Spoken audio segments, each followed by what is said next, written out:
Thank you. Uh, I'm going to talk about protecting your systems there. And there's good economic reasons to do this. As you can see, IBM published in 2016 that it's about $76 per record, or if you had 1,000 records, $76,000 to clean up if you had a break-in. It would have been much better if you had regular IT security audits by a third party. That would have been cheaper.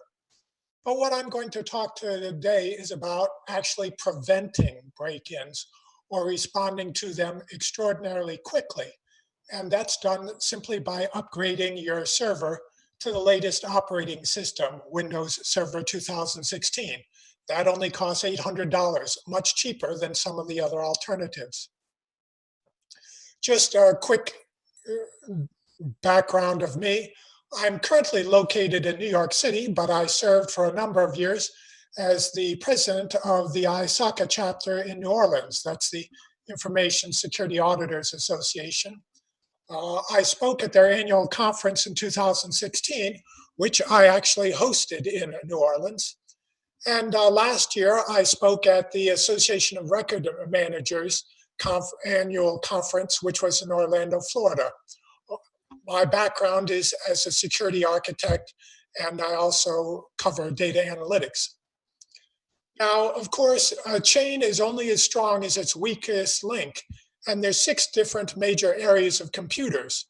People usually have 1 or 2 certifications in an area, such as programming or something. I've been around a number of years. I've passed 43 certification exams across those 6 areas, which are security and servers. I'm a qualified administrator, networking, cloud computing. I've passed those exams, so I know how to protect clouds there. Data science, of course, is very useful for pouring through all that log traffic of what's going on to spot break-ins. And programming, writing programs to detect and remediate damage. So the information I'm going to show you now, I have culled from those 6 areas, and this is what I think would be most useful for you to know. Now, normally, when viruses come out within a week, Microsoft or Norton has discovered them and downloads to your antivirus software protection against it, and that's the end of that virus. They have to come up with a new one. But ransomware has been going on for several years. Why does it keep on succeeding when we're so quick to put an end to viruses? Well, people have taken steps to try and protect against ransomware. They say we have antivirus software installed. All our computers are patched and are up to date. And we also have strong login credentials and passwords. And these 3 steps are excellent things to do. Yet ransomware still somehow gets through. Why is that? Well, with our current network defenses, to detect viruses, our antivirus software needs to have a known signature, sort of a wanted poster. This is what the file looks like. When it scans your computer, if it spots that file, bang, it kills it there. But it needs to have a wanted poster. And to protect people's credentials, you have to depend on your users not opening unknown attachments or visiting infected websites or logging into unsecure wireless networks at airport or cafes where when they're typing in their username and password to log into their office, someone is listening in over that unsecured wireless and is capturing their credentials. And if you have vendor equipment in your office, as hospitals and other places do there, you do depend on the vendors keeping their equipment patched and updated and protecting their credentials. You don't really usually have access to those vendors' equipment. Now, what's different between ransomware and viruses? Well, the biggest thing is economics. A virus, they originally came out, their targets were to steal credit card information, and they'd earn about $25 on the black market for every credit card they could sell. So they would flood the internet with millions of virus copies to try and capture as many credit cards off of people's home computers as they could. But because there were so many copies of that virus out there, very quickly a copy of the virus is soon captured by Microsoft, McAfee, and Norton. They create that wanted poster, and poof, your antivirus software is updated daily with those wanted posters, and that virus, gets stopped if it tries to get on your computer. But ransomware economics is quite different. They can earn many thousands of dollars from just a single attack. So there's no need to flood the internet with many copies. Just go after that one bank or so that you have targeted. Thus, no copy of the virus is captured. Well, without that, the antivirus software at your target company there is not going to have a wanted poster to recognize that ransomware file when it gets on their system. And of course, if no copy of the virus is captured, Microsoft and Apple that write the operating systems for these workstations and devices, they remain unaware of the vulnerability the ransomware attack is exploiting, and so no patch is issued to block the attack. So that's why ransomwares often go on for many months rather than are shut down within a week like the viruses are. So how are credentials stolen? Well, as we've mentioned, if you open an email attachment, that could run a program that then looks into your computer and steals credentials. So you tell people, well, don't click on those attachments if you're not really sure who it's coming from, and don't click on web links to sites you're not sure where they really are. And if they don't do those two things, that greatly reduces the chance that their credentials will be stolen. But there is a new tactic that's very effective. Websites that have infected advertisements require the user to do nothing. The infected code in the advertisement, and you see the little car driving along, being advertised supposedly by Ford, your browser is set to run that video. And hidden in there is infected code, and your browser says run it. It runs it, and now your computer is infected. Well, of course, you can tell people, stay away from shady websites and so forth so you don't get infected. Unfortunately, as this article shows, major sites, including the New York Times and the BBC, have been hit by ransomware malvertising. And this is not the fault of fine companies like the New York Times and the BBC. They don't program those ads. They're streamed in by an outside vendor, and they're depending upon the vendor to stop anything hostile coming to the New York Times website. And unfortunately, vendors have been fooled there. And we know people on Wall Street or over in London, they do log on to the New York Times and the BBC during the day to get the news because that can affect the stock markets there. Now, very responsible companies like the New York Times and BBC, they regularly patrol their website looking for infections and quickly shut them down if they find them. But of course, it doesn't take long for many people to be infected. An hour could be many, many companies. So the old defense of we'll just rely on people not connecting to shady websites doesn't work against this malvertising. They target some very useful websites to infect. So that line of defense won't work either. So what can we do? Well, Microsoft certainly became aware of these weaknesses, so they came out with some internal controls with their latest server operating system, Windows Server 2016. And these internal controls do great things to help protect you. The first thing they do is they detect unusual behavior. When they do, they issue an alert to the IT staff. They often are able to prevent the malicious code from executing, and sometimes they're even able to automatically perform repairs and remediation immediately, even before the IT staff can spring into action. So the rest of this seminar is to go over these internal controls, show you what they do so that you're aware of them, and you can go to your office managers and IT staff and say, do you know these internal controls are out there? They would greatly help our security department if you would just simply implement them. You don't need to buy anything. They're already built into the Windows Server operating system. You just need to enable them and configure them. So here's the first step, detect unusual behavior. Well, what is the server? I mean, it's a machine. What does it know is unusual? Well, some of the behavior that it can detect is, has any user's computer requested the names and addresses, the IP addresses of all computers on the network? I mean, a person at their workstation, they don't need to know that. They usually only connect to, say, the email server and perhaps the accounting server to type in their daily timesheet at the end of the day there, and a file server to pull some files. They don't need to go all the way around the office asking each computer, what's your name, what's your address there. That's really unusual behavior, something a virus does. Well, has any user's computer been pulling large amounts of data recently? Again, a classic sign of virus activity, and Server 2016 can detect that. And lastly, has a user or a vendor silently added a network device, such as a webcam, scanner, Amazon Echo, that can be easily accessed from the internet, opening a way into our network there. A lot of those devices are very simple devices, do not have sophisticated security. And gee, if someone plugs them into our network, our security people want to know about that new opening into our network. Now, when unusual behavior occurs, what can the server do? Well, it can give an advanced starting basis for the IT staff. It can tell them right away, here's the computer that's infected. Not only that, it can say, here's the name of the program, here's the file where it's located, and here's the date and time when it started executing. That's like telling the police, the guys that robbed the bank, they're at 550 West 54th Street, apartment 15 on the 3rd floor.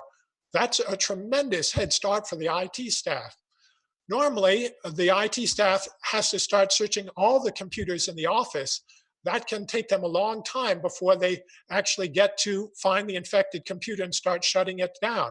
If you can tell them which computers are infected, here's the name of the program, and here's where the file is, they can start remediating very quickly.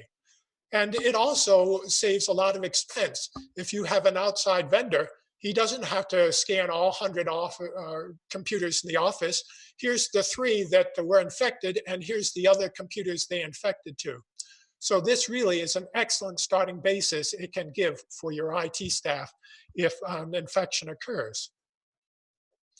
The next thing it can do is there's a lot of circumstances where it can prevent the code from executing.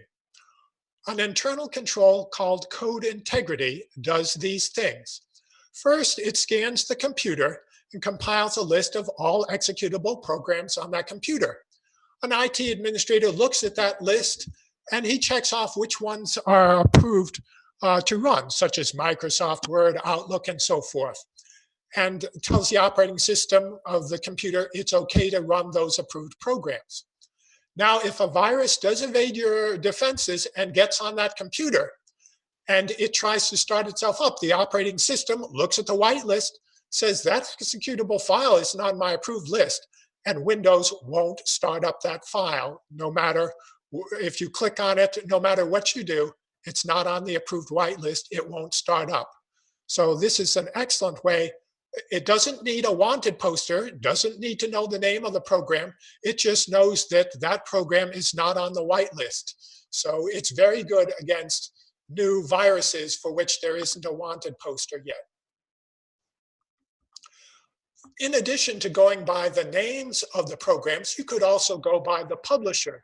You could say, here's the publishers of software that are approved to run their code on my computer, such as Microsoft, Adobe, and Oracle. Well, gee, that newly arriving virus program, it's not on the publisher's website. It's not from Microsoft, Adobe, and Oracle, and the operating system will once again not allow it to execute. Now, here's one that really makes me sleep better at night. Just enough administration is called this internal control. An IT administrator can sit down at a server and create a whitelist of approved commands that can be issued remotely to a server. Some of the commands you wouldn't want to be issued remotely would be ones like copy, delete, or encrypt. Encrypt, of course, being used by ransomware. So if a hacker does get into one of your servers there and wants to execute encryption for his ransomware, the operating system is going to say, I'm sorry, but I won't execute that command. That command, I can detect it's coming through the network port of the server there, And I won't execute the encrypt command unless it's typed at the keyboard, comes in over the cable through the keyboard port. That's on my forbidden list. So that's very helpful there. If you don't have a wanted poster, they successfully evade your defenses, a hacker gets on and he doesn't download any program there for your software. He's just going to be typing away at his keyboard, but it's a remote keyboard, and you've issued commands that he can't use there. So this just enough administration can allow simple remote commands that are not harmful to be executed remotely, but can stop someone from issuing the delete command to wipe out your files, the copy command to steal them, or the encrypt command to launch a ransomware attack. So this is very good against remote administrators. Now, denial of service attacks. These are very frustrating to security people because there's seemingly nothing on your system. You've successfully protected your system. This is all occurring from outside your system. It's as if 100 people started calling the phone number of the phone on your desk. Your customers can't get through because your phone's ringing all the time with these fake phone calls there. Well, web servers get overwhelmed, and this was a popular tactic in Russia. Someone would have a rival car dealership down the street, and they would arrange for a Russian hacker to launch a denial of service attack against the website of that other car dealership. And they couldn't get any sales over the internet because nobody could log on to their web server because it was under a denial of service attack.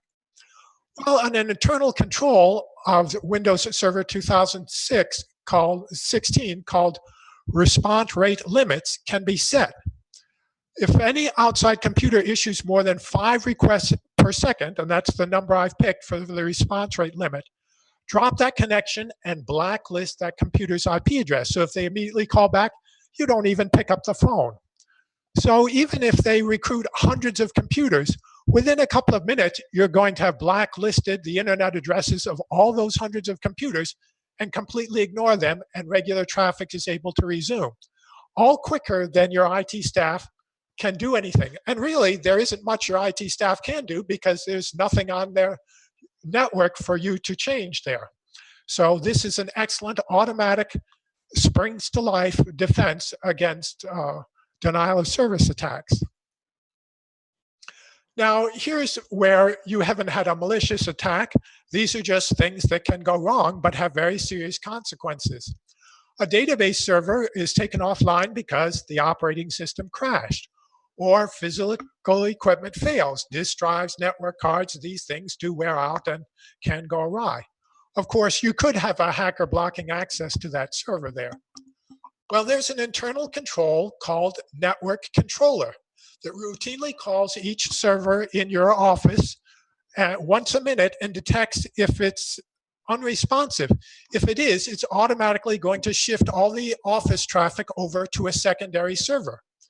So any server that goes offline due to crashing or hackers, within a minute, it's going to shift the office traffic to a backup server so your people can continue working.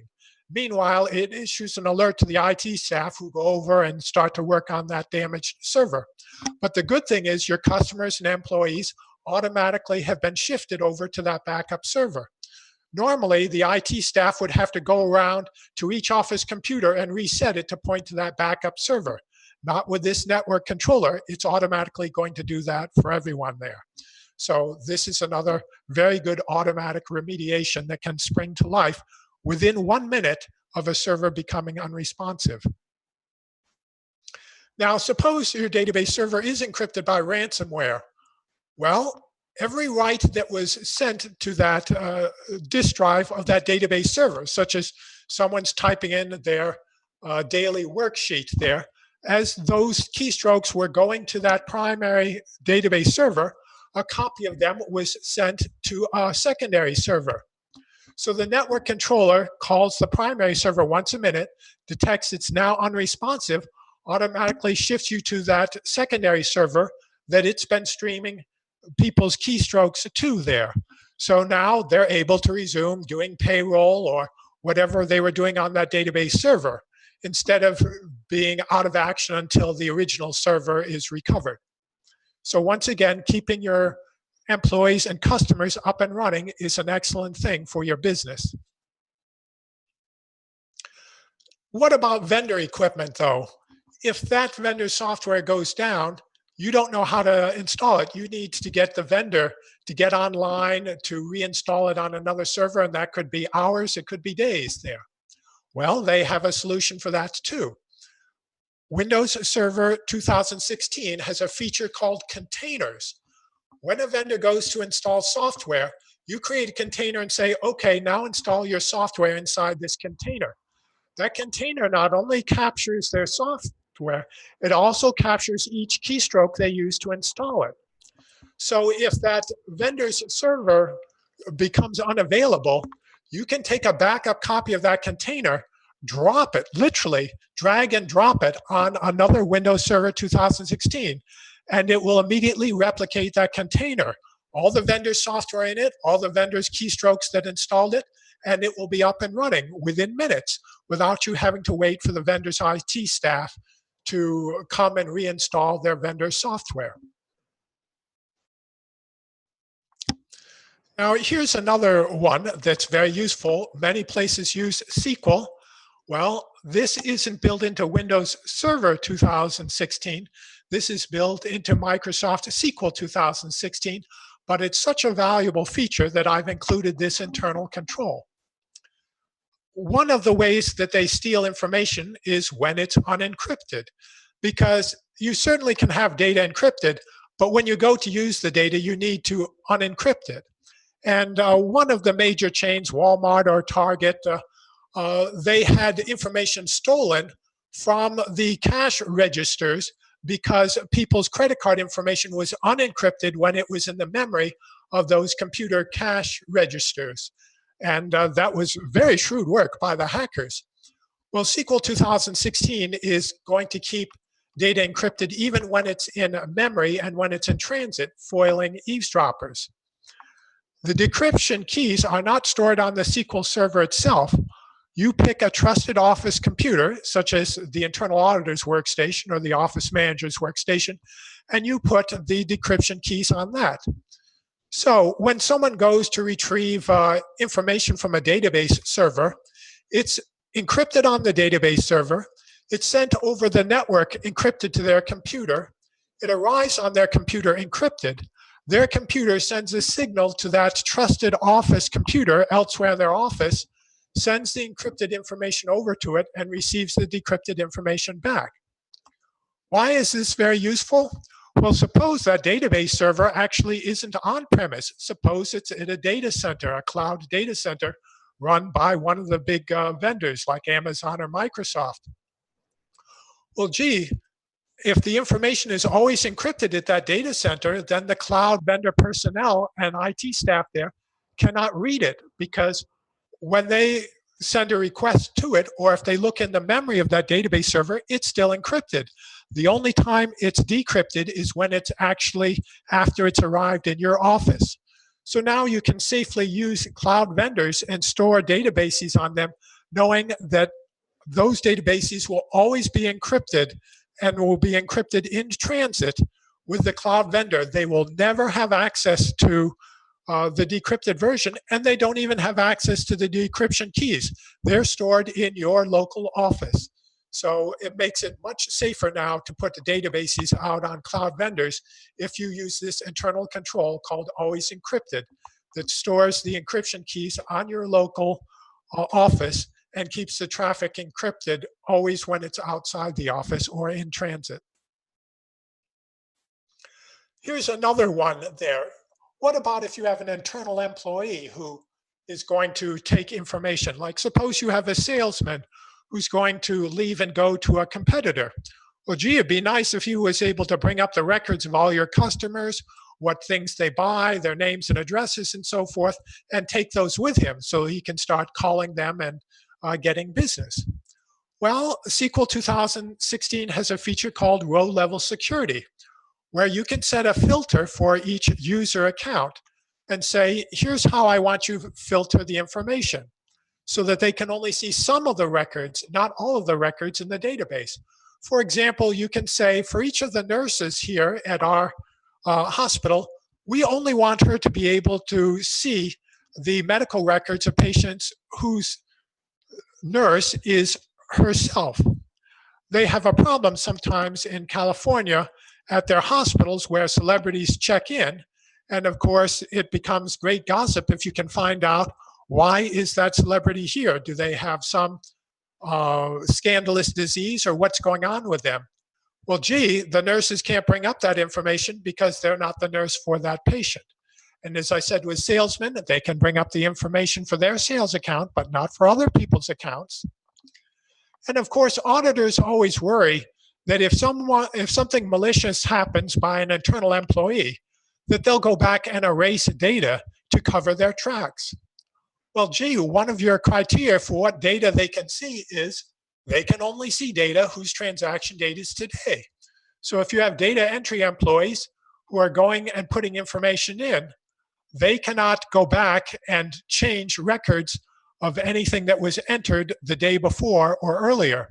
So that helps protect an audit trail for auditors and also for IT administrators who want to trace down the source of malicious activity. Use this row-level security, this time filtering not on their name, but by date, so people can't go back and change records. So in summary, we've seen that if you outsource your security by granting network access to outside vendors, you run the risks of them using the decryption keys to seeing your data, or their computers getting infected and therefore infecting you.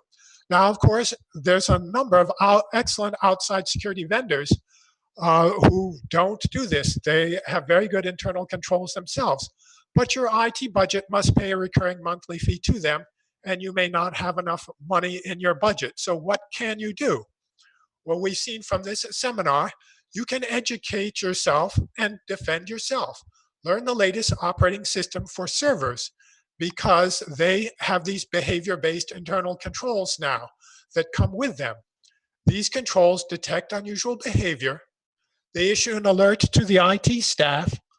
They will prevent malicious code from executing in many circumstances, and they can even automatically perform repairs and remediation within minutes, faster than your IT staff can spring into action there.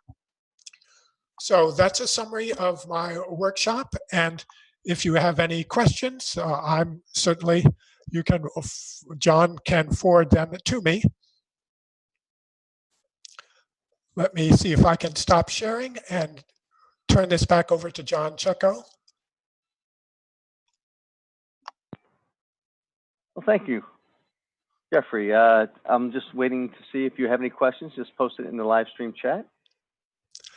And you can tell them that you have a takeaway that lists these different internal controls in case they weren't able to write them down fast enough. They can get that takeaway from you that lists them, so they can take them to their IT staff and office administrator. That's correct. And actually, for all the speakers that have allowed their presentations to be shared either through PDF or other means, I will be posting them on our website for download afterwards. I see